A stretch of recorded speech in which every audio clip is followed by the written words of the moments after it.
நீதிமொழிகள் 3ஆம் அதிகாரம் 6ஆம் வசனம். உன் வழிகளெல்லாம் அவரை நினைத்துக்கொள், அப்போது அவர் உன் பாதைகளை செவ்வைப்படுத்துவார். பெரும்பாலும் அநேகர் தங்களுக்கு ஏற்படுகிற சோதனைகளில், பிரச்சனைகளில், போராட்டங்களில், வியாதிகளில் ஆண்டவரை மிகவும் பயபக்தியோடு தேடி ஜெபம் பண்ணுவாங்க. ஆனால் நன்றாக இருக்கும்போது அவரை பற்றி அந்த நினைவே இருக்காது. ஆனால் என்ன யோசிப்பாங்க, கூப்பிடும்போது ஆண்டவர் வர வேண்டும்.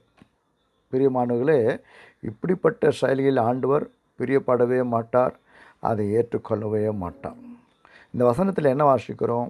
உன் வழிகளில் எல்லாம், அதாவது நம்முடைய வாழ்க்கையின் அனைத்து நிலைகளிலும், அனைத்து பகுதிகளிலும் நம்ம என்ன செய்யணும்? தேவனுக்கு முதலிடம் கொடுக்க வேணும், அவரை சார்ந்து கொள்ளணும்.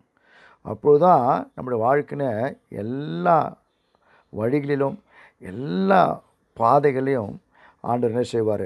செவ்வைப்படுத்துவார், நம்மை ஆசீர்வதிவார், நம்மை போதித்து நடத்துவார். நாம் அவருக்கு சாட்சிகளாய் இருக்க முடியும். கடவுள் உங்களை ஆசீர்வதிப்பாராக. ஆமென்.